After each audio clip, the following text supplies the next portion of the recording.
आपके अपने YouTube channel technical with Poonia sir पे आप सभी बच्चों का हार्दिक स्वागत है। आप बच्चे स्वस्थ होंगे, सुरक्षित होंगे और लगातार आने वाले टेक्निकल एग्जाम की जो पोस्ट आनी है उसकी आप लगातार मेहनत कर रहे होंगे। इससे पहले मैंने अपने YouTube चैनल के ऊपर जितना भी हमारा टेक्निकल भर्ती का सिलेबस था, जितने भी चैप्टर थे, उसकी सब चैप्टरों की हमने आप बच्चों को YouTube के ऊपर थ्योरी की क्लासें और साथ में हर चैप्टर के MCQ की क्लास अपलोड कर रखी है। तो आप बच्चे हमारे चैनल के ऊपर आकर जरूर विजिट करें, technical with Poonia sir YouTube channel हमारा। और इसके बाद हमने एक सीरीज स्टार्ट कर रखी है 2000 मोस्ट इंपोर्टेंट क्वेश्चन जो पीछे के एग्जामों में पूछे गए हैं। उन सारे क्वेश्चनों को हमने एक 2000 क्वेश्चन की सीरीज बनाई है। उस सीरीज के माध्यम से हम आप बच्चों को 4 से 5000 क्वेश्चन करवाएंगे जो आपके आने वाले एग्जाम के लिए काफी इंपॉर्टेंट क्वेश्चन होंगे। साथ में क्वेश्चन जो बच्चे ITI की ट्रेड से इलेक्ट्रीशियन और वायरमैन कर रहे हैं उनके लिए भी काफी इंपॉर्टेंट क्लास है ये। तो आपने क्लास देख के बताना आपको क्लास कैसी लगी। अगर कोई चीज आपको समझ में ना आए तो आप हमें कमेंट बॉक्स में जरूर बताना। और अगर आपको अच्छे प्रकार से समझ में आए तो आप हमारे चैनल को ज्यादा से ज्यादा लाइक, शेयर और सब्सक्राइब करना। इससे पहले हमने इस सीरीज की 15 क्लासें कर ली है, आज इसकी हमारी क्लास नंबर 16 है। तो आज हम अपनी क्लास शुरू करते हैं। तो हमारा क्वेश्चन है, किस यंत्र का उपयोग BH वक्र को निर्धारित करने के लिए किया जाता है।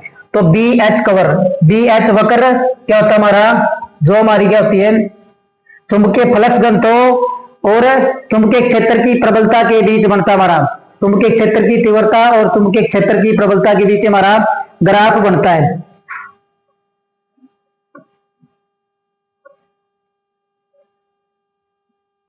इस प्रकार से हमारा क्या बनता है, ग्राफ बनता है।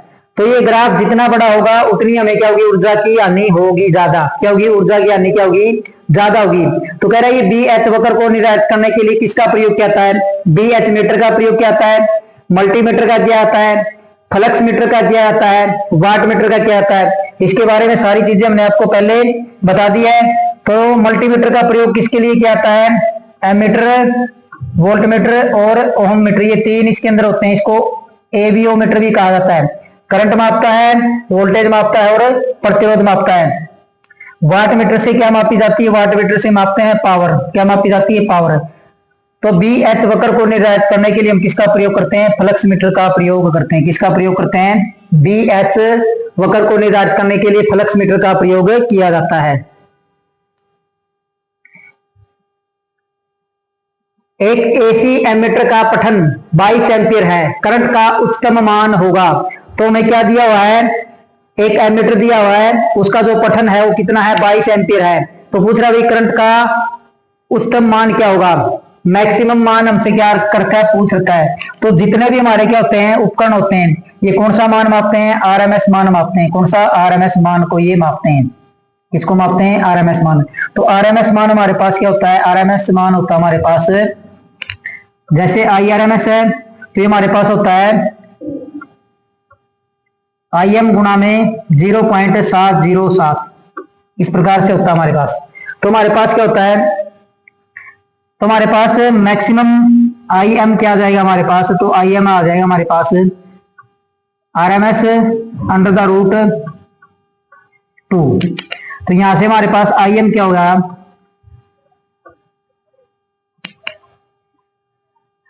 हमारे पास क्या होगा, अधिकतम मान पूछा हमसे, क्या अधिकतम मान,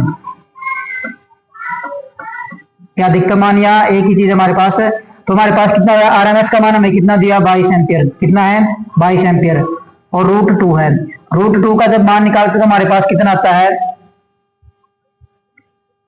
1.414, ये वैल्यू आती है हमारी।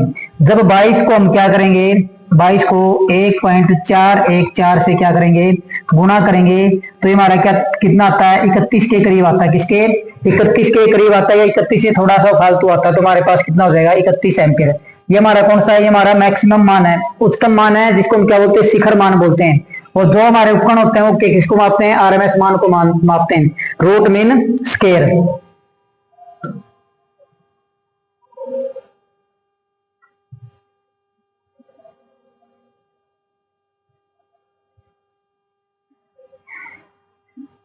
चल कुंडली मीटर का प्रतिरोध 20 ओम है। चल कुंडली मीटर का प्रतिरोध 20 ओम है और जो 50 मिली एम्पियर पर पूर्ण स्केल विक्षेप उत्पन्न करता है, इसके द्वारा 150 वोल्टेज मापने के लिए सीरीज का मान क्या होगा। तो यहां से उन्हें क्या बताना भाई, जो हमारे पास आर एस सी होता है उसका मान बताना है कितना होता है।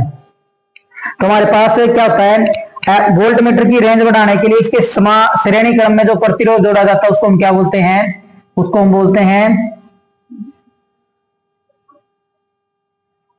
वोल्ट मीटर की रेंज बढ़ाने के लिए इसकी श्रेणी क्रम में क्या जोड़ा जाता है, जो प्रतिरोध जोड़ा जाता है उसका मान हमसे क्या किया है, पूछा हुआ है। ये हमारे पास क्या है, V है, ये हमारे पास V1 है, ये हमारे पास क्या है, इसके अंदर हमारी कौन सी धार आती है, Vm, और इसके अंदर ये हमारा क्या होता है, Rn, शंट आंतरिक प्रतिरोध। तो ये पूछा है इसके अंदर कितनी वोल्टेज, ये जो प्रतिरोध है इसका मान पूछा है कितना होगा। तो हमारे पास उत्तर क्या होता है, RSE सीरीज प्रतिरोध बराबर में आंतरिक प्रतिरोध इंटू M-1। ये हमारे पास सीरीज प्रतिरोध निकालने का क्या होता है, फॉर्मूला होता है। वोल्ट मीटर का प्रयोग हम करते हैं वोल्टेज मापने के लिए।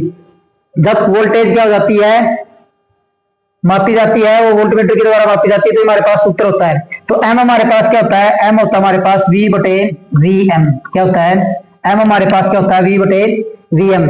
तो यहां से हमारे पास क्या है,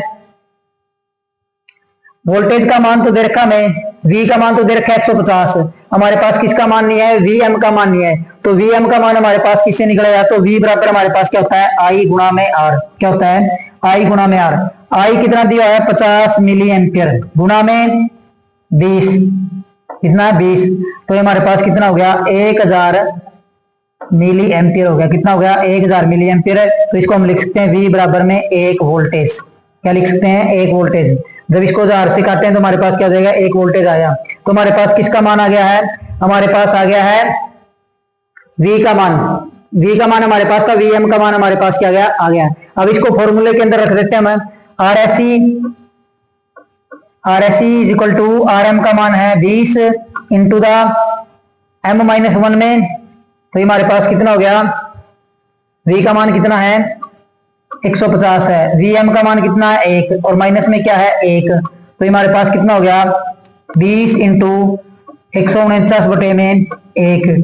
तो हमारे पास कितना गया, 20 गुणा में 149।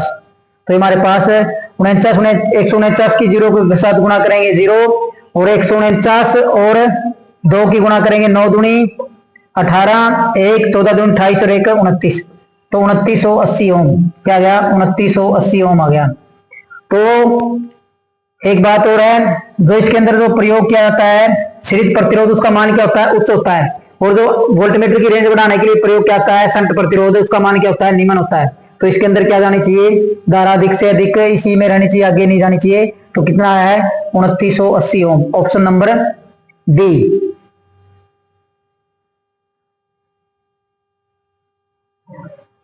IGBT की फुल फॉर्म क्या है, किसकी फुल फॉर्म पूछा, IGBT की फुल फॉर्म क्या है, IGBT। तो हमारे पास क्या होता है, IGBT का प्रयोग हम स्विचिंग के रूप में भी करते हैं। किसके रूप में, स्विचिंग के रूप में भी इसका प्रयोग किया जाता है। तो इसका डायग्राम भी आपसे पूछा जाता है। ये हमारे पास कलेक्टर होता है, ये गेट होता है, और ये हमारे पास क्या होता है, एमीटर होता है। क्या होता है, कलेक्टर, गेट और एमीटर, ये इसकी क्या होते हैं, 3 टर्मिनल होते हैं। कितने टर्मिनल होते हैं, कलेक्टर, एमीटर और गेट, इसके क्या होते हैं, 3 टर्मिनल होते हैं। अब पूछा इसकी फुल फॉर्म क्या होती है, insulated gate bipolar trimmer, integrated bipolar transistor, insulated gate bipolar transistor, इनमें से कोई नहीं। तो इसकी फुल फॉर्म हमारे पास क्या होती है, IGBT की, insulated gate bipolar transistor, option number C. Option number C इसकी क्या है, फुल फॉर्म है। SCR एक उपकरण है, तो SCR कैसा उपकरण है, तो सबसे पहले तो SCR की फुल फॉर्म पूछी जा सकती है आपसे, क्या होती है, तो SCR की फुल फॉर्म क्या होती है, सिलिकॉन कंट्रोल्ड रेक्टिफायर। क्या होती है, सिलिकॉन कंट्रोल्ड रेक्टिफायर। फिर इसका डायग्राम आपसे पूछ लिया जाए तो इसका डायग्राम होता है हमारे पास कैथोड, एनोड और गेट। इसका क्या होता है, डायग्राम होता है। फिर इसके अंदर परत पूछ ली जाती है, कितनी परत होती है, क्या पूछ ली जाती है इसके अंदर, परत पूछ ली जाती है कितनी होती है।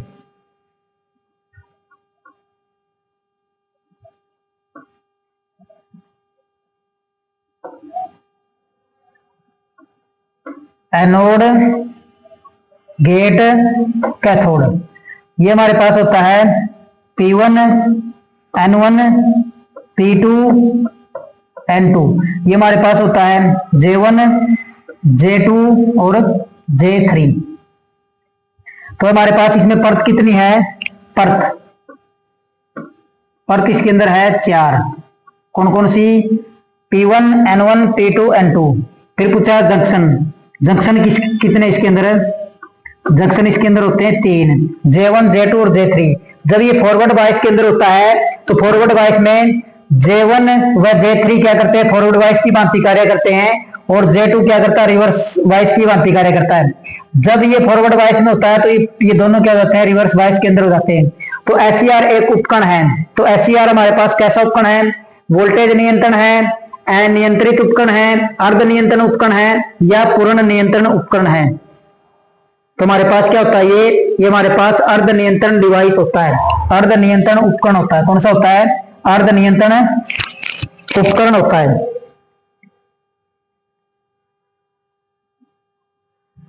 डिजिटल सीआरओ के निवेश, डिजिटल सीआरओ के निवेश परिवर्धक का आउटपुट होता है।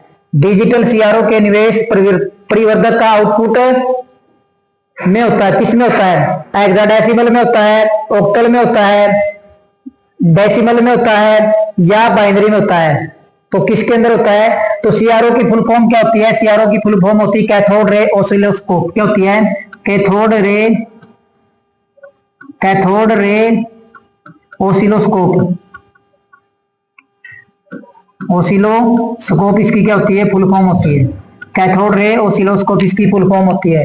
तो हमारे पास हेक्साडेसिमल का मतलब क्या होता है, हेक्साडेसिमल का बेस होता है हमारे पास 16, ऑक्टल का हमारे पास कितना होता है 8, डेसिमल का हमारे पास कितना होता है 10 और बाइनरी का हमारे पास कितना होता है 2।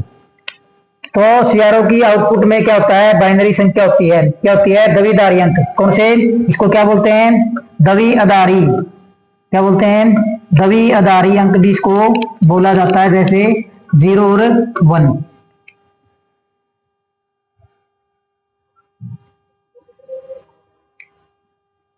एलसी परिपथ में दोलन की आवर्ती होती है, किसके अंदर, एलसी परिपथ में दोलन की आवर्ती होती है 1/2 pi into the L by C. Option B है 1/2 pi under the root L C, option C है 2 पाई एल सी, या ऑप्शन डी इनमें से कोई नहीं। तो हमारे पास ये क्या होती है, अनुनादी आवर्ती होती, क्या होती है, रेजोनेंस फ्रीक्वेंसी। क्या होती है, अनुनादी आवर्ती। तो अनुनादी आवर्ती हमारे पास क्या होती है, अनुनादी आवर्ती हमारे पास तब होती है जब एक्स सी का मान बराबर किसके हो जाए, एक्स एल के मान के क्या हो जाए, बराबर हो जाए। इसके एक्स एल का मान एक्स सी के बराबर हो जाए तो हमारी क्या हो जाती है, अनुनादी आवर्ती उत्पन्न हो जाती है। क्या होती है, अनुनादी आवर्ती हो जाती है। और इसके अंदर पावर फैक्टर का मान भी पूछ लिया था। इसके अंदर पावर फैक्टर का जो मान होता है वो क्या होता है, 1 होता है। क्या होता है, पावर फैक्टर का मान है 1 होता है। क्यों, क्योंकि इसके अंदर वी व आई क्या होते हैं, वी व आई फेज में हो जाते हैं। तो फेज में हो जाते हैं, इनके अंदर जो कोण बनता है वो कितने बनता है, 0 डिग्री। और कोस 0 की वैल्यू हमारे पास कितनी होती है, 1 होती है। तो पावर फैक्टर क्या होता है, 1। और ये हमारे पास क्या होती है, रेजोनेंस फ्रीक्वेंसी होती है F R is equal to 1/2 pi under the root L सी।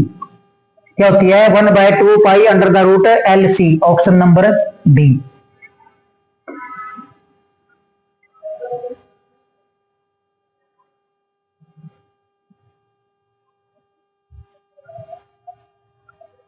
किसी पावर ट्रांजिस्टर का नियंत्रण प्रचालन है। तो जो हमारे पास ट्रांजिस्टर का पावर ट्रांजिस्टर का नियंत्रण प्रचालन क्या है, वीडीई, वीसीई, आईएन, आईसी। तो कौन सा इसके अंदर है, किसी पावर ट्रांजिस्टर का नियंत्रण प्रचालन, प्रचालन क्या है भाई, वीबी है, वीसीई है, आईएन है, आईसी है।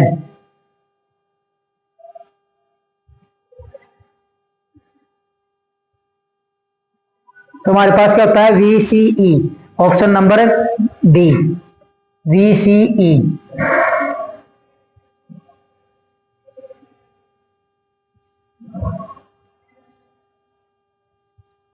एफईटी के संदर्भ में पिंच ओपक क्षेत्र होता है, तो एफईटी के संदर्भ में पिंच ओपक क्षेत्र क्या होता है? तो एफईटी हमारे पास क्या होता है? Field effect transistor. क्या बोलते हैं इसको हम? फील्ड इफेक्ट ट्रांजिस्टर बोलते हैं। ये हमारे पास दो प्रकार का होता है, एक होता है एन चैनल और एक होता है हमारे पास पी चैनल। क्या होता है हमारे पास? एक होता है एन चैनल और एक होता है हमारे पास पी चैनल। तो ये हमारे पास है एन चैनल और ये हमारे पास क्या है? P channel. डायग्राम आपसे पेपर में देके पूछ सकता है ये कौन सा पी चैनल है और कौन सा एन चैनल है। तो हमारे पास ये पी चैनल और एन चैनल की क्या है? डायग्राम है। एक डायग्राम और होता है इसके अंदर है, तो इसके अंदर तीन टर्मिनल होते हैं, ड्रेन, सोर्स और गेट।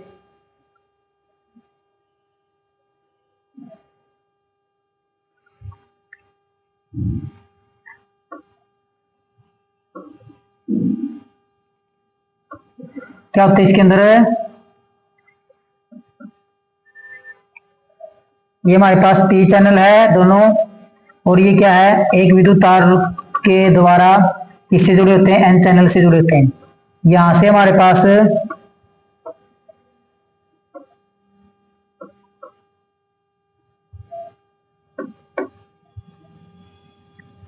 ये हमारे पास होता है गेट, ये होता है हमारे पास ड्रेन और ये होता है हमारे पास सोर्स। ये हमारे पास क्या होता है? सोर्स। इस प्रकार से इसका डायग्राम भी आपको देके पूछा जा सकता है। तो एफईटी के संदर्भ में पिंच ऑफ क्षेत्र क्या होता है? ओमिक क्षेत्र होता है, ब्रेकडाउन क्षेत्र होता है, सैचुरेशन क्षेत्र होता है, कट ऑफ क्षेत्र होता है। तो कौन सा क्षेत्र होता है? तो ये सैचुरेशन क्षेत्र के अंतर्गत आता है। किसके? सैचुरेशन क्षेत्र के अंतर्गत आता है। किसके? सैचुरेशन क्षेत्र के अंतर्गत आता है पिंच ऑफ क्षेत्र।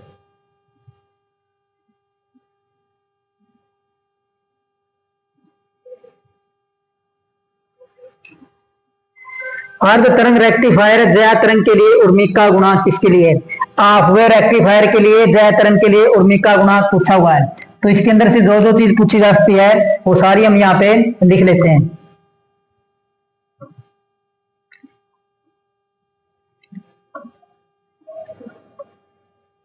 जो जो चीज पेपर के अंदर पूछी जा सकती है आपसे वो सारी चीजें हम यहाँ लिख लेते हैं।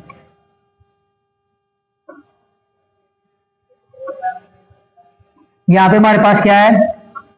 Half wave rectifier. HWR का मतलब क्या है? Half wave rectifier.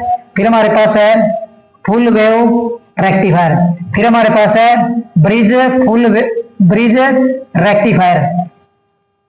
तो सबसे पहले इसके अंदर क्या पूछा जाता है?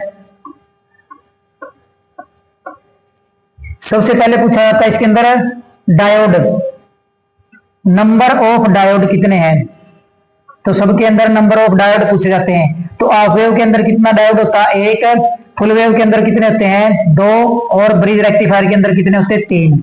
फिर पूछी जाती है आवृत्ति की। आवृत्ति कौन सी? इनपुट आवृत्ति कितनी होती है?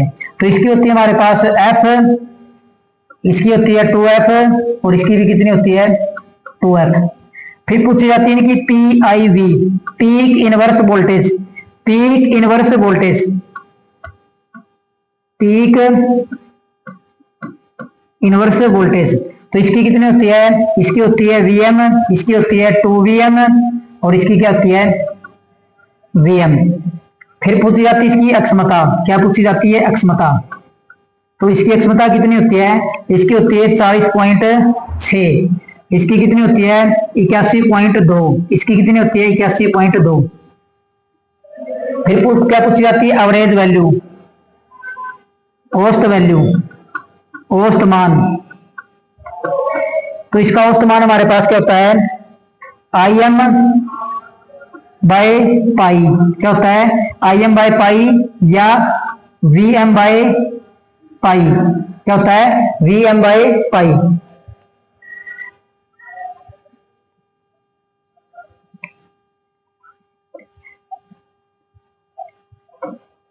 क्या होता है इसका? औसत मान। तो औसत मान क्या होता है इसका, Im बाय पाई या Vm बाय पाई।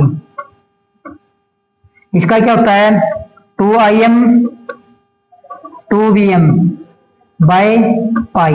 इसका भी क्या होता है पाई। इसका भी क्या होता है Im Vm 2Im और पाई। फिर पूछा जाता है इसके बारे में और क्या होता है आरएमएस मान। क्या पूछा जाता है आरएमएस मान। तो इसका आरएमएस मान हमारे पास क्या होता है Im बाय 2 और Vm बाय 2। इसका क्या होता है Im बाय रूट 2। इसका क्या होता है Vm बाय रूट 2। इसका भी क्या होता है Im बाय रूट 2 और इसका क्या होता है Vm बाय रूट 2। फिर क्या पूछा जाता है इसके बारे में फॉर्म फैक्टर पूछा जाता है। तो इसका फॉर्म फैक्टर हमारे पास कितना होता है 2। इसका कितना होता है 1.11। इसका भी कितना होता है 1.11। फिर हमसे पूछा जाता है क्या पीक फैक्टर। क्या पूछा जाता है पीक फैक्टर। पीक फैक्टर इसका कितना है 1.57। इसका कितना है 1.414। इसका कितना होता है 1.414। फिर पूछा जाता है हमसे उर्मिका गुणांक। क्या उर्मिका गुणांक। तो इसका उर्मिका गुणांक हमारे पास कितना होता है इसका होता है 1.21। इसका कितना होता है 0.48। इसका भी कितना होता है 0.48।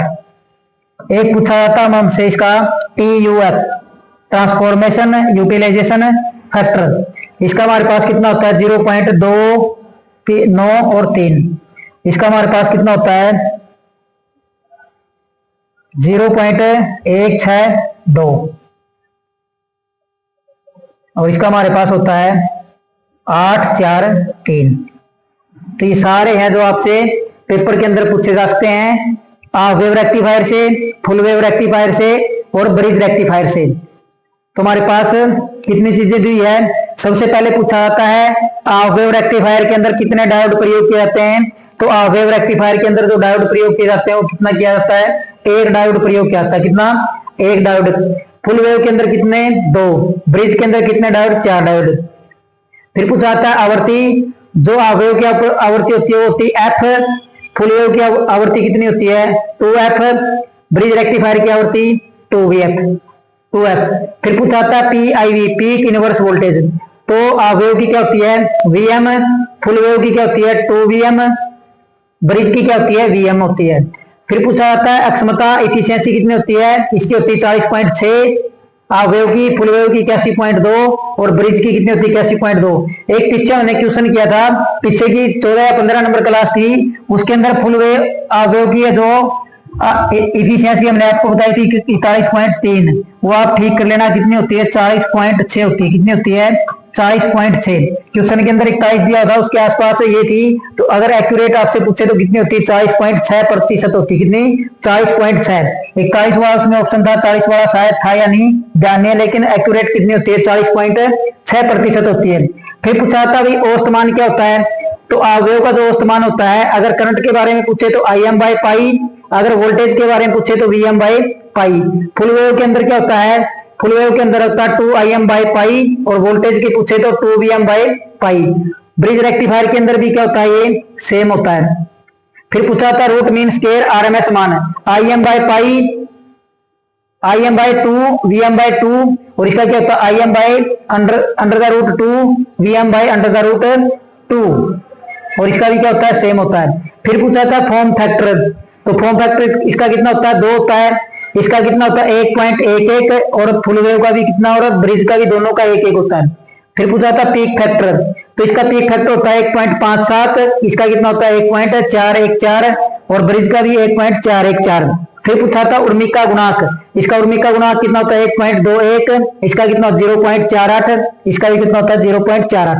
फिर पूछा था TUF ट्रांसफॉर्मर यूटिलाइजेशन फैक्टर। इसका कितना होता है 0.93 293 इसका कितना होता है 0.612 और इसका कितना होता है 8.43 दी। तो अब हमसे क्या पूछा हुआ है, हमसे पूछा अर्ध तरंग जय रेक्टिफायर का जय तरंग के लिए उर्मिक का गुणांक, अर्ध तरंग अवयव रेक्टिफायर का उर्मिक का गुणांक कितना है 1.57, 1 पॉइंट कितना उर्मिक का गुणांक कितना है 1.21, कितना 1.21। ऑप्शन नंबर सी हमारा क्या है राइट आंसर है। तो आप ये टेबल उतार सकते हो।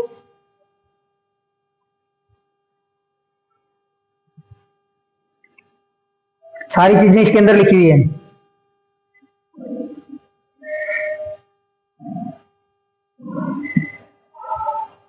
एक ब्रिज रेक्टिफायर में रिपल आवृत्ति होती है, क्या पूछा रिपल आवृत्ति क्या होती है एक ब्रिज रेक्टिफायर के अंदर।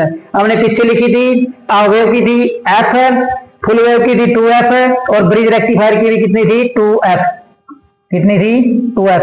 ये किसकी है हाफ वेव रेक्टिफायर की, ये किसकी है फुल वेव की व ब्रिज रेक्टिफायर दोनों की क्या है 2f।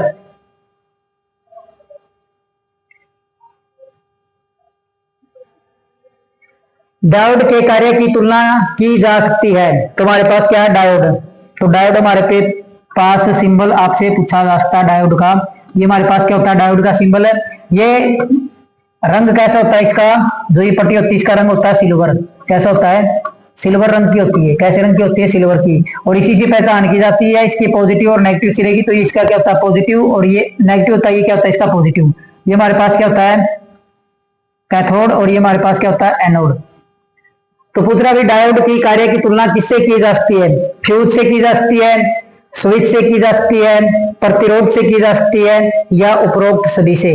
तो हमारा डायोड कब कार्य करता है, केवल फॉरवर्ड वाइस के अंदर ही क्या करता है कार्य करता है, किसके अंदर है फॉरवर्ड वाइस के अंदर क्या करता है कार्य।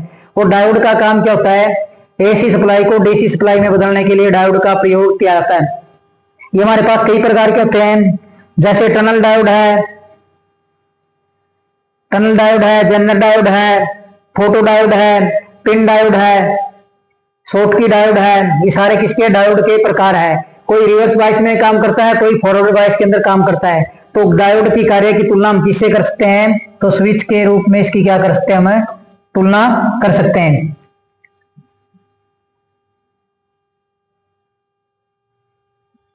डायोड की अक्षरण धारा का कारण है, तो डायोड के अंदर जो अक्षरण धारा उसका क्या कारण होता है, तो ऑप्शन है बहुसंख्यक वाहक, अल्पसंख्यक वाहक, संधि जंक्शन या उपरोक्त सभी। तो डायोड की धारा अक्षरण का क्या कारण है, तो डायोड की अक्षरण धारा का कारण है हमारे पास अल्पसंख्यक वाहक, माइनॉरिटी कैरियर चार्ज। कौन है माइनॉरिटी कैरियर।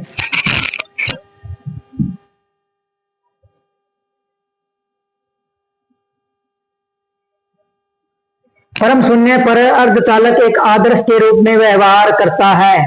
क्या पूछा भाई, जो परम शून्य ताप होता है उस पर एक अर्धचालक किसके रूप में व्यवहार करता है, चालक के रूप में करता है, अर्धचालक के रूप में करता है, विद्युत रोधी के करता है या इनमें से कोई नहीं। तो हमारे पास जो अर्धचालक होते हैं वो किस नेचर के होते हैं, तो ये हमारे पास एनटीसी नेचर के होते हैं। कैसे नेचर के होते हैं एनटीसी नेचर के। अब इसका जो तापमान वो क्या है शून्य है, क्या है शून्य। तो ये पूछ रहा भी किस रूप में व्यवहार करेंगे, चालक के रूप में व्यवहार करेंगे, अर्धचालक के रूप में या विद्युत रोधी। और अर्धचालक के जो बाहरी कक्ष में जो इलेक्ट्रॉन बचते हैं वो कितने होते हैं 4।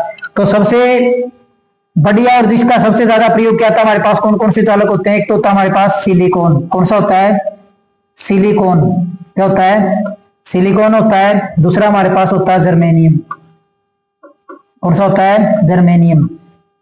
तो इनके परमाणु क्रमांक अगर आपसे पूछे तो इसका होता है 14 और इसका होता है 32। जब आपको इनको सेल के अंदर भरोगे तो दोनों के लास्ट में 4 इलेक्ट्रॉन बचेंगे। कितने बचेंगे 4। और एनटीसी का मतलब क्या है, एनटीसी का मतलब है जैसे हम क्या करेंगे तापमान को बढ़ाएंगे। क्या करेंगे तापमान बढ़ा दिया हमने, तो तापमान बढ़ाने से क्या होगा इसका प्रतिरोध हो जाएगा कम। क्या हो जाएगा प्रतिरोध हो जाएगा कम और इसकी चालकता क्या हो जाएगी बढ़ जाएगी।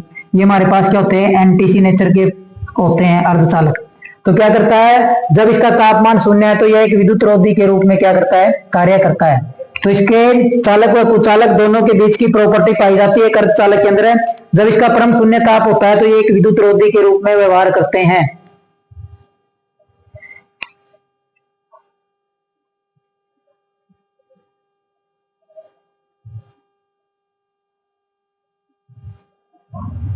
जब एक अर्धचालक डोपिंग होता है तो किसमें वृद्धि होती है? तो क्या भी एक अर्धचालक है उसके अंदर हमने क्या करनी है? डोपिंग करनी है।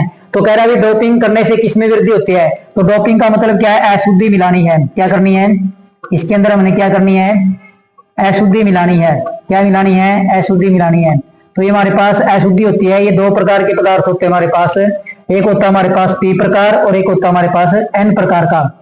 पी टाइप और एन टाइप। क्या होता है? पी टाइप और एन टाइप। तो ये दो प्रकार के हमारे पास पदार्थ होते हैं। इसमें क्या होता है? बहुसंख्यक।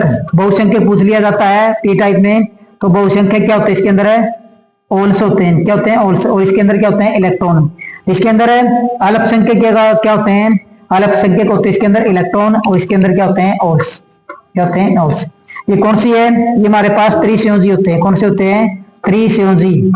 कैसे होते हैं? त्रिसंयोजी। और ये हमारे पास क्या होते हैं? पंचसंयोजी होते हैं। क्या होते हैं? पंचसंयोजी होते हैं। तो क्या करनी है हमने? डोपिंग करनी। इसके अंदर अशुद्धि मिलानी है। तो पूछ रहा भी अशुद्धि मिलाने से किस चीज के अंदर वृद्धि होगी? धारिता के अंदर वृद्धि होगी, चालकता के अंदर वृद्धि होगी, प्रेरकत्व के अंदर वृद्धि होगी या प्रतिरोध के अंदर वृद्धि होगी? तो डोपिंग करने से किस चीज के अंदर वृद्धि होती है? जब हम किसी पदार्थ के अंदर डोपिंग करते हैं तो उसमें क्या होती है? उसकी चालकता में वृद्धि होती है। किसमें? उसकी चालकता के अंदर क्या होती है? वृद्धि होती है। Option number B.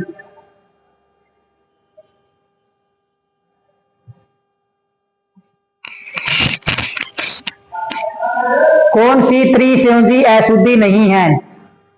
तो क्वेश्चन आपने ध्यान से पढ़ने होते हैं। नहीं है या है पूछा हुआ है, तो इसी से हमारे क्या हो जाते हैं? गलत हो जाते हैं। कौन सी त्रिसंयोजी अशुद्धि नहीं है? तो त्रिसंयोजी हमारे कौन से होते हैं? पी प्रकार के पदार्थ को हम क्या कहते हैं? त्रिसंयोजी अशुद्धि के अंदर आते हैं। इसमें पी टाइप। और एन टाइप किसमें आते हैं? पंचसंयोजी में। तो आपने क्या करना है? त्रिसंयोजी और पंचसंयोजी अशुद्धि के नाम याद रखने के लिए आपने एक छोटी सी ट्रिक याद रखनी होगी। क्या करनी होगी? आपने एक छोटी सी ट्रिक याद रखनी है। आपको त्रिसंयोजी के भी और पंचसंयोजी के भी दोनों को क्या हो जाएंगे? नाम याद हो जाएंगे। और जितने भी अब तक एग्जाम हुए हैं हर एग्जाम के अंदर इसमें से एक क्वेश्चन पक्का पूछा गया है। या तो त्रिसंयोजी अशुद्धि के बारे में पूछेगा या पंचसंयोजी अशुद्धि के बारे में पूछेगा। पीछे जो पेपर हुआ था उसमें भी पूछा गया था, इससे पहले पेपर हुआ था उसमें भी पूछा गया था, और जो आईटीआई के अंदर इंस्ट्रक्टर लगे हैं उन पेपरों के अंदर इनमें से काफी क्वेश्चन पूछे गए थे इलेक्ट्रॉनिक्स के अंदर से। तो हमारे पास क्या होता है? जो पी प्रकार होते हैं होते त्रिसंयोजी हमारे। एक तो हमने याद रखनी है पी टाइप। क्या? पी टाइप हमारे कौन से होते हैं? त्रिसंयोजी होते हैं। ये क्वेश्चन भी आपसे पूछा जा सकता है। कौन से होते हैं? त्रिसंयोजी।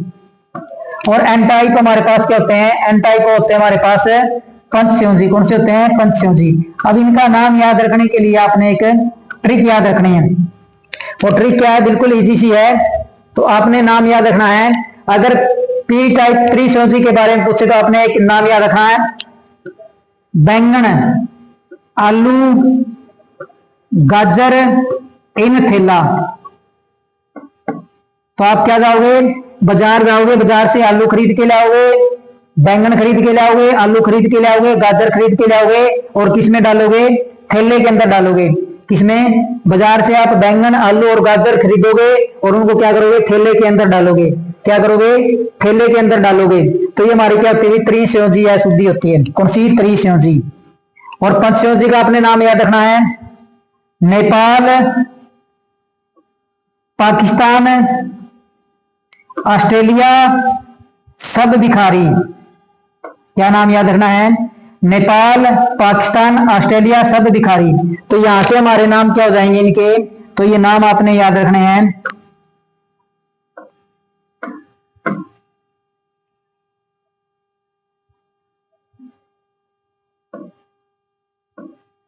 तो बी का मतलब होता है हमारे पास बोरोन। क्या होता है? बोरोन। क्या नाम होता है? बोरोन। एल का मतलब होता है एल्यूमिनियम। क्या होता है? एल्यूमिनियम। एल्यूमिनियम। जी ए का मतलब होता है गैलियम। क्या होता है? गैलियम। 2-3 बार आप इस नाम को पढ़ोगे तो आपके याद हो जाएगा। आयन का होता है आर्सेनिक। क्या होता है? आर्सेनिक। 2 से 3 बार आपको ये याद करना पड़ेगा। और TH का होता है थेलियम। क्या होता है? थेलियम। ये हमारे पास त्रिसंयोजी अशुद्धि है। पंचसंयोजी N का मतलब होता है नाइट्रोजन। क्या? नाइट्रोजन। PA का मतलब होता है फास्फोरस।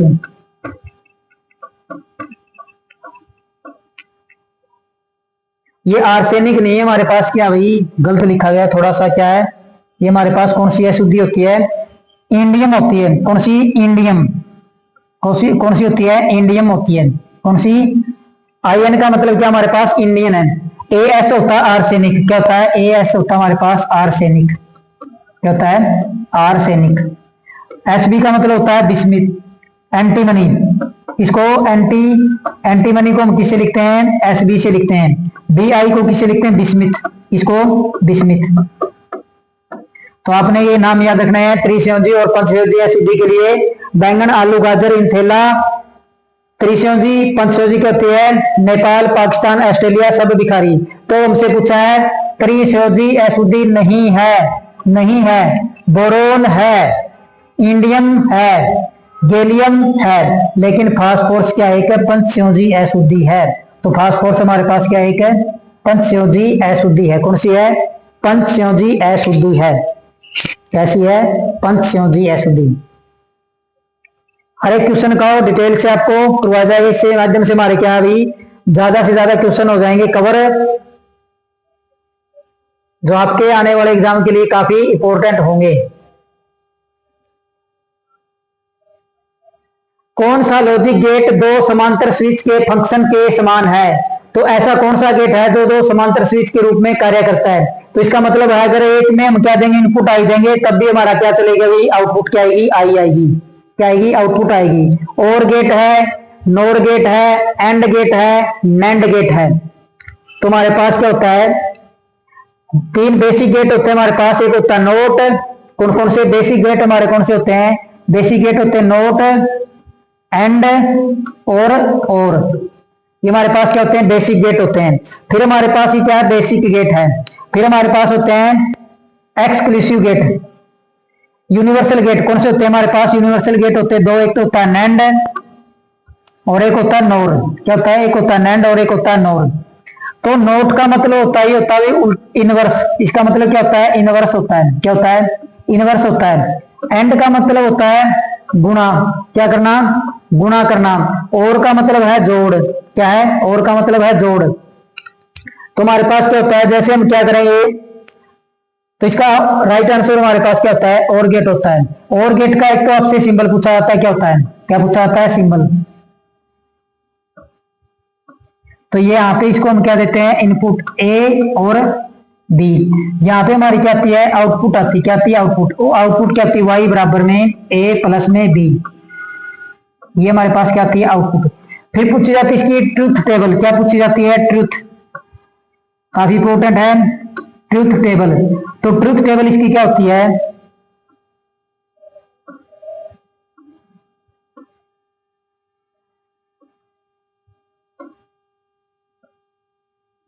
यहां से हमने इसको इनपुट हमारे पास कौन कौन सी है? ए इनपुट है और बी इनपुट है। यहाँ पे हमारे पास क्या? आउट ए प्लस बी हमारे पास क्या है? आउटपुट है। अब इसको हमने ए को दी है इनपुट 0 और बी को भी क्या दी है? 0। तो जब 0 और 0 को जोड़ेंगे तो हमारे पास क्या आएगा? 1 आएगा या 0? 0 आएगी। इसको हमने इनपुट दी है 1 और इसको क्या दी है? 0। जब 1 और 0 को जोड़ेंगे तो क्या आएगा? 1 आएगा। फिर इसको दी है 0 और इसको इनपुट दी क्या? 1। तो जब 0 को और 1 को जोड़ें तो क्या आएगा? 1 आएगा। फिर इसको दी हमने इनपुट 1 और इसको भी क्या दी है? 1। तब भी हमारा क्या आएगा? 1। तो बाइनरी के अंदर जब 1 और 1 को जोड़ते हमारे पास क्या आता है? 1 ही आता है। तो अब इसका मतलब क्या है? हमारे पास अगर 1 इनपुट आई है तब भी हमारी आउटपुट क्या आएगी? आई आएगी। तो इसका मतलब कहने का है, तो हमारे पास ये क्या होता है? इस प्रकार से पैरेलल सर्किट होता है। क्या होता है? Parallel circuit. अब किसी में से भी ऑन कर दो, हमारी आगे क्या जाएगी? धारा जाएगी। तो कौन सा होता है? और गेट हमारे क्या होता है? इसके पैरेलल के समान क्या करता है? कार्य करता है। फिर हमारे पास आता है नैंड गेट। क्या आता है? NAND gate. तो पूछा जाता है नैंड गेट किस किस से मिलकर बना होता है? तो NAND gate NOT plus AND से मिलकर बना होता है। किससे? नोट प्लस एंड से मिलकर बना होता है। तो इनसे मिलकर बना होता है। तो हमारे पास क्या हो जाएगा भाई? अब इसका नोट का तो मतलब होता है इनवर्स। क्या होता है? इनवर्स। क्या होता है? इनवर्स। और इसका मतलब होता है जोड़। क्या होता है? जोड़। तो एक तो इसका पूछा जाता है डायग्राम, तो डायग्राम होता है इसका, ये होता है हमारे पास किसका, ये जो हमारे पास डायग्राम होता है किसका होता है, ये होता है हमारे पास एंड गेट का। किसका होता है? एंड गेट का। और जो हमारे पास है ये नोर गेट का होता है। किसका? नोट गेट का। तो यहाँ पे हमारे पास ए और ये हमारे पास क्या है? B input. तो आउटपुट क्या आएगी? y बराबर में ए प्लस में बी, ये आ गई। इसका मतलब जोड़ करना, और इसका मतलब होता है इनवर्स है, तो इसके ऊपर क्या लग जाएगा? बार लग जाएगा। क्या लग जाएगा? बार। अब इसके कहने का मतलब क्या, इसकी अगर ट्रुथ टेबल आपसे पूछे तो ट्रुथ टेबल इसकी किस प्रकार से होगी?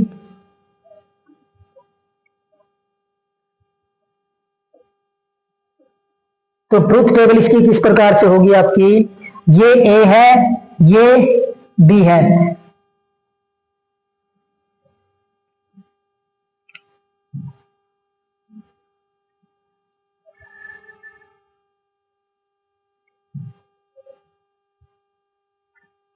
वो तो हमने पढ़ लिया है। इसकी ट्रुथ टेबल हम बना देते हैं किसकी? नैंड गेट की।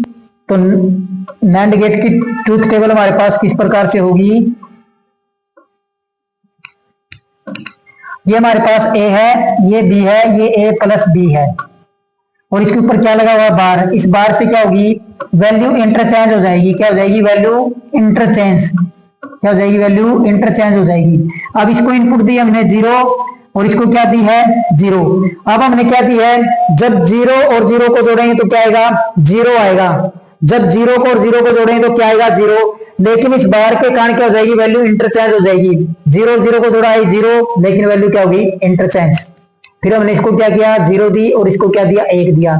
जब जीरो को और एक को जोड़ेंगे तो क्या आएगा? एक आएगा, लेकिन वैल्यू क्या हो जाएगी? इंटरचेंज हो जाएगी। फिर इसको दिया एक और इसको दी है जीरो। अब क्या करेंगे? जोड़ेंगे तो क्या आएगा? एक, लेकिन बार के कारण वैल्यू क्या हो जाएगी? इंटरचेंज हो जाएगी।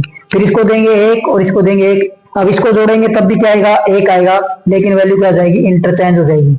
तो ये हमारे पास क्या है? यूनिवर्सल गेट है। कौन सा है? ये हमारे पास क्या है? नैंड गेट है। अब एक बच गया हमारे पास कौन सा? NOR gate. तो नोर गेट किस किस से मिलकर बनता है? नोर गेट बनता है हमारे पास नोट प्लस और से। किसके? नोट प्लस और से। तो इस नोट का मतलब होता है इनवर्स। क्या होता है? इनवर्स होता है। क्या होता है?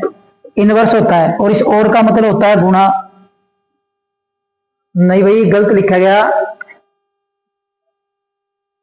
उसका मतलब होता है गुणा करना होता है भाई। क्या करना होता है?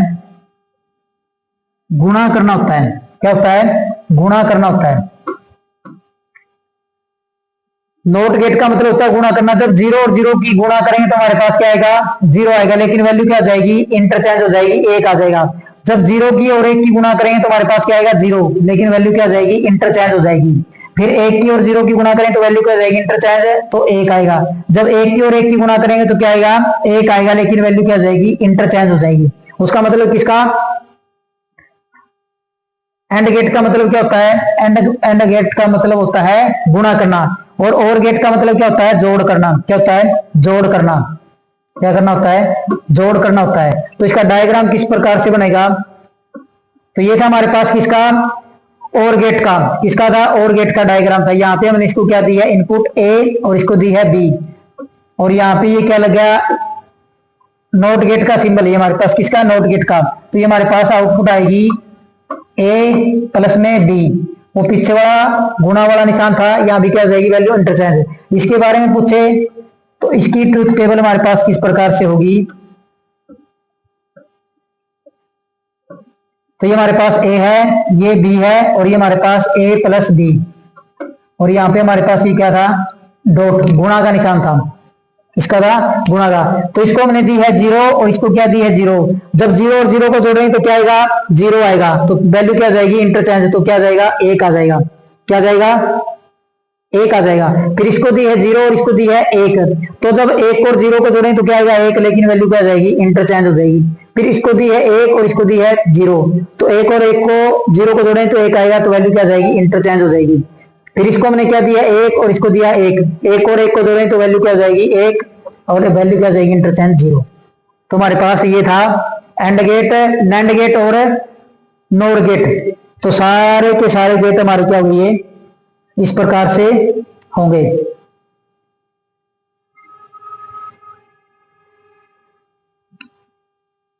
तो इसका उत्तर हमारा क्या था? इसका उत्तर था हमारा और गेट। क्या था उत्तर हमारा? क्या था इसका? और गेट क्या था इसका उत्तर था?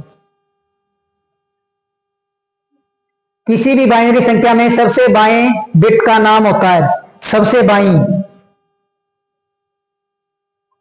किसी भी बाइनरी संख्या में सबसे बाएं बिट का नाम होता है। सबसे दाहिनी बिट, सबसे महत्वपूर्ण बिट, निम्न बिट या इनमें से कोई नहीं। तो हमारे पास क्या होता है? ये डिजिटल इलेक्ट्रॉनिक्स, इसके अंदर क्या होते हैं? डिजिट का मतलब होता है शब्द, और शब्द हमारे पास क्या होते हैं? दो होते हैं। एक होता है डिजिट, एक होता है हमारे पास पूर्णांक, और एक होता है हमारे पास भिन्नांक। तो इसके अंदर दो होती है हमारे पास। ये हमारे पास क्या होती है? इसकी रेडियस होती है। क्या होती है? रेडियस। क्या होती है? रेडियस। आधार या बेस बोलते हैं इसको। क्या बोलते हैं? आधार या बेस बोलते हैं। तो ये क्या होती है? जीरो होती है। क्या होती है? जीरो। तो इसके अंदर दो होती है हमारे पास। 0.1, 0.01, 0.001, 0.0001।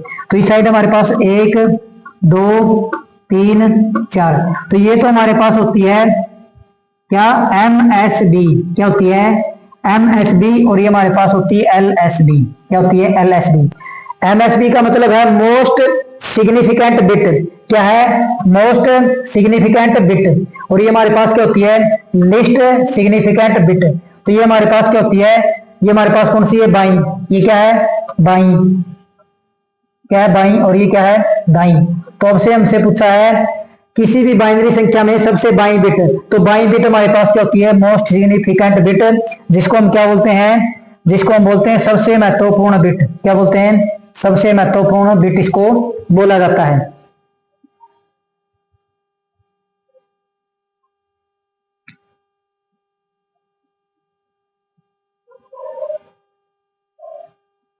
कौन सा वाइंडिंग का प्रकार है? तो पूछ रहा इनमें से कौन सा वाइंडिंग का प्रकार है? परगामी तरंग है, सिंपलेक्स लेप है, प्रतिगामी तरंग है, डुप्लेक्स लेप है। तो वाइंडिंग का प्रकार पूछा है। वाइंडिंग हम क्या करते हैं? मोटरों के अंदर विद्युत वाहक बल पैदा करने के लिए वाइंडिंग का प्रयोग किया जाता है। तो इनमें से वाइंडिंग का प्रकार पूछा भाई कौन सा है?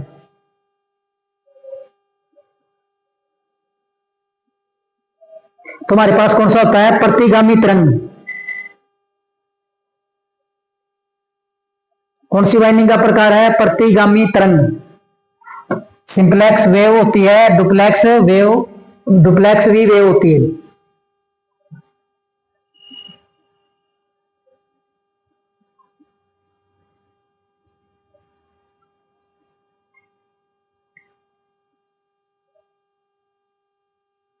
छह पोल और 40 कुंडली वाली दिक परिवर्तन मशीन के लिए सिंपलेक्स लेप कुंडली हेतु पश्च अंतराल होगा।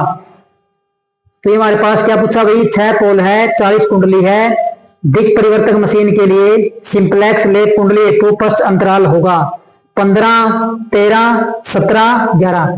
तो हमारे पास इसका फॉर्मूला क्या होता है? सिंपलेक्स लेप कुंडली पश्च अंतराल हेतु हमारे पास होता है 2 × C+में 1 बटे में T। तो ये हमारे पास क्या होता है? सिंपलेक्स लेप कुंडली हेतु पश्च अंतराल के लिए हमारे पास क्या होता है? फॉर्मूला 2 × C+1 में C हमारे पास क्या है? कुंडली, और P हमारे पास क्या है? पोल। तो 2 कुंडली कितनी दी है? 40, प्लस में 1 बटे में पोल कितने दिए हैं? 6। तो हमारे पास कितना हो गया? 2 गुणा में 40 और 1 41 बटे में 6। तो यहां से कितना? ये 6 कितने पे कट गया? ये 3 पे। 2 3 6। तो हमारे पास कितना बच गया? 41 बटे में 3। तो बात करेंगे हमारे पास कितना गया? 1 पे गया, कितने बच गए? 1 11। 3 पे गया, कितने बच गए? 2 बच गए, कितने पे गया? 6 पे। तो हमारे पास कितना? 13.66 आया। तो हमारे पास 13.66 आया है। तो ऑप्शन नंबर बी लगभग 13। तो लग पश्च अंतराल कितना होगा? लगभग 13 होगा। कितना होगा? 13।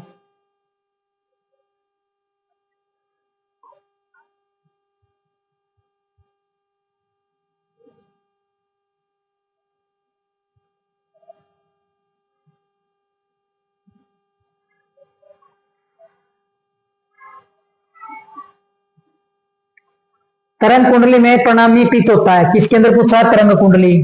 तरंग कुंडली का मतलब तरंग वाइंडिंग। तो तरंग वाइंडिंग के बारे में दो तीन बातें आपसे पूछी जा सकती है। तो तरंग वाइंडिंग के अंदर जो समांतर पथ होते हैं उनकी संख्या हमेशा क्या होती है? 2। तो समांतर पथों की संख्या क्या होती है? ए बराबर में 2। तो पोल चाहे जितने भी हो, तरंग वाइंडिंग के अंदर हमेशा समांतर पथ कितने होंगे? 2 होंगे। दूसरा पूछा था इस वाइंडिंग को कहां पे प्रयोग किया जाता है? तो इस वाइंडिंग का प्रयोग वहां पे किया जाता है जहां में अधिक वोल्टेज की जरूरत हो और कम करंट की क्या हो? जरूरत हो। क्या हो? अधिक वोल्टेज और निम्न करंट के लिए इस वाइंडिंग का प्रयोग किया जाता है। फिर पूछा था किस प्रकार की वाइंडिंग होती है? तो ये हमारे पास सीरीज वाइंडिंग की तरह होती है। किसकी? Series winding. तो इसमें पूछा परिणामी पिच होता है, रिजल्टेंट पिच। पिच को लिखते हैं वाई से और परिणामी को लिखते हैं रिजल्टेंट। तो वाई आर बराबर में वाई बी प्लस में टी एफ। दूसरा है Y R is equal to Y B plus में वाई एफ। वाई आर बराबर में Y B minus Y F. तो ये हमारे पास क्या होता है? ये हमारे पास होते हैं वाई आर का मतलब है रिजल्टेंट पिच, वाई बी का मतलब होता है हमारे पास बैक पिच, वाई एफ का मतलब होता है हमारे पास फ्रंट पिच। क्या होता है? Y B back pitch, Y F front pitch. तो हमारे पास जो तरंग कुंडली होती है वो क्या होती है? Y B plus Y F का क्या होता है? जोड़ होता है। क्या होता है? बैक पिच और फ्रंट पिच का क्या होता है? जोड़ होता है। तो ये हमारे किसका है? ये हमारे पास किसका है? ये हमारे पास है लेप का। किसका है? लेप। और इसका दूसरा नाम क्या है? पोस वाइंडिंग। क्या है? पोस वाइंडिंग। और इसका दूसरा नाम क्या है? Wave winding. कौन सा है? वेव वाइंडिंग है। इसके अंदर लैप वाइंडिंग के अंदर क्या होता है? जितने पोल होंगे उतने ही समांतर पथ होंगे। इसका प्रयोग अधिक करंट व निम्न वोल्टेज के लिए क्या होता है? और ये पैरेलल वाइंडिंग होती है।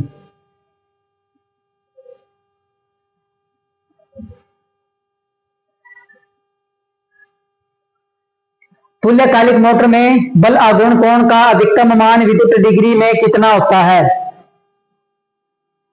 तुल्यकालिक मोटर में बल आघूर्ण टॉर्क कोण का अधिकतम मान विद्युत डिग्री में कितना होता है? जब विद्युत डिग्री कितनी होगी तो तुल्यकालिक मोटर का जो घूमने वाला बल होता है उसका मान होगा 120 डिग्री पे होगा, 60 डिग्री पे होगा, 90 डिग्री पे होगा, 180 डिग्री पे होगा।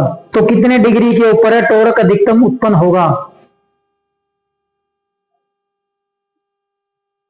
तो हमारे कितने पे होता है? तो हमारे होता है ये 90 डिग्री के ऊपर। कितने पे? 90 डिग्री के ऊपर क्या होता है? अधिकतम होता है। ऑप्शन नंबर सी।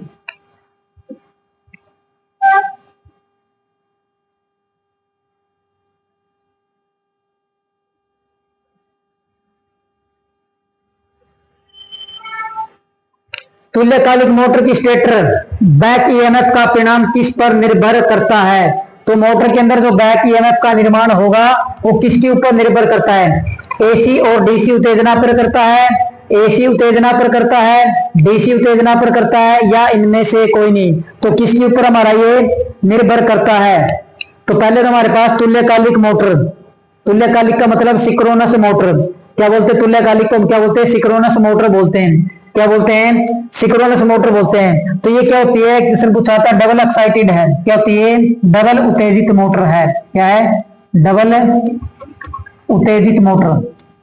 तो डबल उत्तेजित मोटर क्यों है? तो डबल उत्तेजित का मतलब है एक तो होता है इसके अंदर रोटर। क्या होता है? रोटर। और एक होता है इसके अंदर स्टेटर। क्या होता है? स्टेटर। इसको क्या दी जाती है? डीसी उत्तेजना दी जाती है। क्या दी जाती है? डीसी। और इसको क्या दी जाती है? एसी उत्तेजना दी जाती है। तो मोटर को उत्तेजित करने के लिए इसको क्या दी जाती है? डीसी उत्तेजना दी जाती है। और स्टेटर को क्या दी जाती है? एसी दी जाती है। इसलिए इसको डबल एक्साइटेड मोटर बोला जाता है। जब हमारी मोटर क्या कर लेती है? एनएस प्राप्त कर लेती है। क्या कर लेती है? एनएस का मतलब सिंक्रोनस स्पीड प्राप्त कर लेती है। तो ये जो डीसी उत्तेजना के लिए प्राइम मूवर लगाया गया है इसको क्या कर लिया जाता है? हटा लिया जाता है। तो तुल्यकालिक मोटर की जो बैक ईएमएफ का परिणाम किस पे निर्भर करता है? एसी और डीसी उत्तेजना पर, एसी उत्तेजना पर, डीसी उत्तेजना पर, या इनमें से कोई नहीं? तो जो इसका बैक ईएमएफ का परिणाम होता है वो किसके ऊपर निर्भर करता है? डीसी उत्तेजना के ऊपर निर्भर करता है। किस पे? डीसी उत्तेजना के ऊपर क्या करता है? हमारा निर्भर करता है।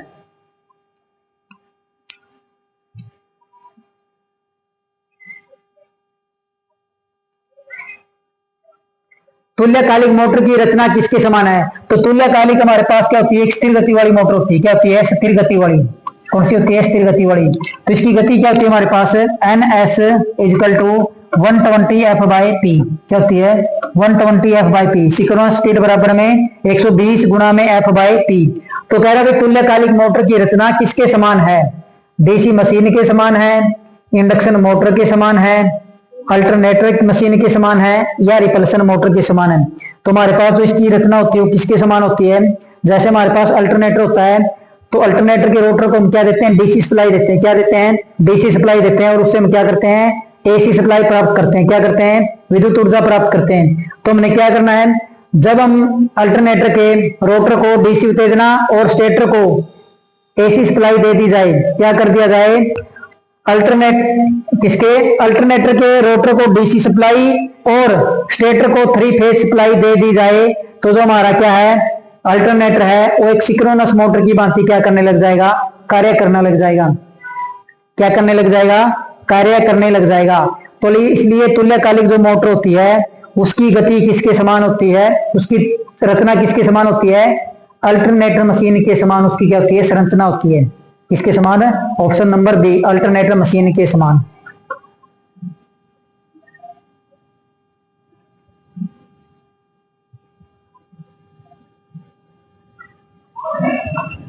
किस प्रेरण मोटर के शाफ्ट का व्यास सबसे कम होगा?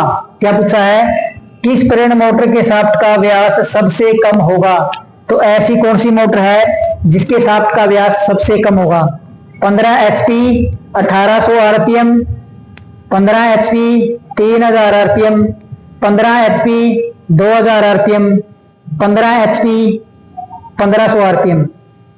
तो शाफ्ट का व्यास कम किसका होगा?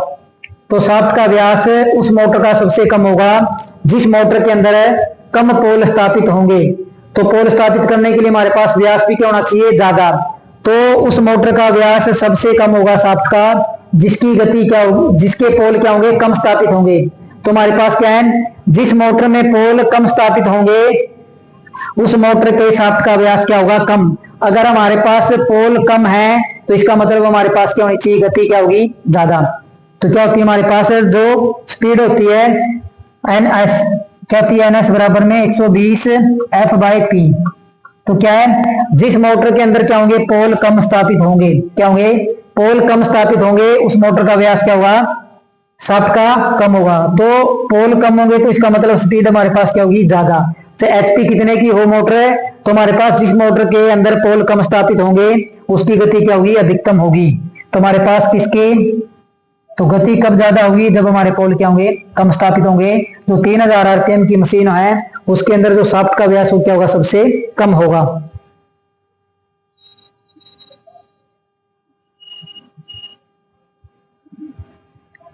इंचिंग ऑपरेशन का दूसरा नाम क्या है? इंचिंग ऑपरेशन का दूसरा नाम क्या है? स्टार्टिंग है, जॉगिंग है, ब्रेकिंग है या उपरोक्त सभी इंचिंग ऑपरेशन के नाम है। तो इंचिंग ऑपरेशन हमारे पास क्या होता है? तो इंचिंग ऑपरेशन का मतलब होता है जो हमारी मोटर होती है उसको हम स्टार्ट और बंद करते हैं तो उसका नियमित अनुरक्षण करना या उसकी नियमित जांच करना। क्या करना? नियमित जांच करना हमारे मोटर की। तो हमारे पास क्या होता है? Inching operation. तो जैसे हम क्या करते हैं सुबह डेली उठ के हम क्या करते हैं? जॉगिंग करते हैं। क्या करते हैं?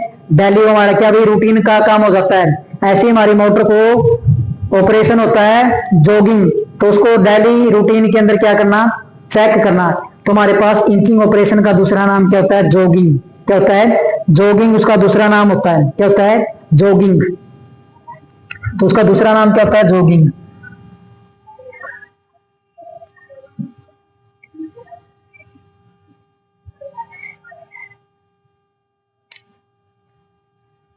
कोगी शब्द किससे संबंधित है?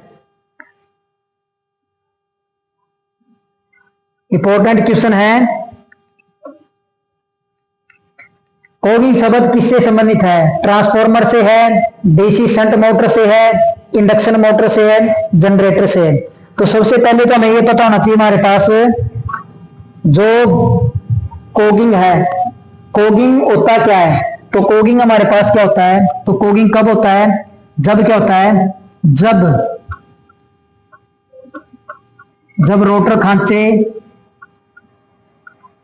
जब रोटर खांचे व स्टेटर खांचे बराबर हो जाए।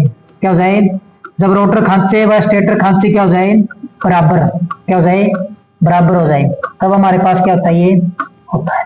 तो ये होता है हमारे किसके अंदर है, इंडक्शन मोटर के अंदर होता है। किसमें होता है, तो जो कोगिंग शब्द है वो किससे संबंधित है, इंडक्शन मोटर से संबंधित है। तो इसका निवारण हम कैसे करते हैं, हमारे पास इस प्रकार से होता है। तो इसके अंदर हमारे ये एंड रिंग होते हैं, ये क्या छड़ डाली जाती है, क्या डाली जाती है, छड़ डाली जाती है। तो हम इसको क्या करते हैं, इसको हम थोड़ा सा ऐंठ देते हैं, क्या कर देते हैं, थोड़ा सा। अब हमारे पास इस प्रकार से, ये इस प्रकार से, तो इसको हम क्या कर देते हैं, इस हाथ को इस साइड और इसको थोड़ा सा ऐंठ देते हैं, क्या दे देते हैं, ऐंठ देते हैं। तो हम क्या कर सकते हैं, मैग्नेटिक लॉकिंग से बच सकते हैं। किससे, मैग्नेटिक लॉकिंग से बचा जा सकता है। तो जब हम क्या कर देते हैं, इन चालकों को थोड़ा सा ऐंठ देते हैं, तो इससे एक तो क्या होती है, चुंबकीय बनबनाहट कम हो जाती है, क्या हो जाती है, चुंबकीय बनबनाहट कम हो जाती है। और दूसरा क्या होता है, जो यांत्रिक कंपन होती है वो भी क्या हो जाती है, कम हो जाती है, जिससे मोटर क्या होती है, संतुलित हो जाती है। क्या हो जाती है, मोटर संतुलित हो जाती है। तो जो हमारे पास जो कोगिंग शब्द है वो सिर्फ इंडक्शन मोटर के अंदर ही हमारे ये दोष होता है। क्या होता है, इंडक्शन मोटर के अंदर ही हमारा क्या होता है, ये दोष होता है। ये थी हमारे पास 2000 क्वेश्चन की जो सीरीज चली इसकी क्लास नंबर 16। इससे पहले जो क्लास की गई वो आपको कैसी लगी आप जरूर बताया करो कमेंट बॉक्स में। अगर आपको अच्छे प्रकार से ये क्लासेस समझ में आती है तो आप हमारे चैनल को ज्यादा से ज्यादा लाइक शेयर और सब्सक्राइब करना। हमारा एक ही उद्देश्य है यूट्यूब के ऊपर आप बच्चों को पढ़ाना, ताकि कोई भी बच्चा पैसे की कमी के कारण शिक्षा लेने से वंचित ना रहे। तो हमने जितना भी हमारा टेक्निकल भर्ती का सिलेबस है उसकी सारी थ्योरी की क्लासें, उसके एमसीक्यू क्लासें और जो अब प्रीवियस ईयर में जो क्वेश्चन आए हुए थे पेपरों के अंदर उन क्वेश्चनों की हमने एक सीरीज स्टार्ट कर रखी है, जिसके अंदर हम 2000 मोस्ट इंपोर्टेंट क्वेश्चन आप बच्चों को करवाएंगे। और इन 2000 क्वेश्चनों के माध्यम से हम आपको लगभग 4 से 5000 क्वेश्चन कवर करवा देंगे। जैसे ही हमारी 2000 क्वेश्चनों की सीरीज पूरी होगी इसके बाद हमने आप बच्चों के लिए डिसाइड कर रखा है कि हम आप बच्चों के लिए प्रैक्टिस सेट लेके आएंगे, वो भी यूट्यूब के ऊपर फ्री में, उसका कोई चार्ज नहीं है।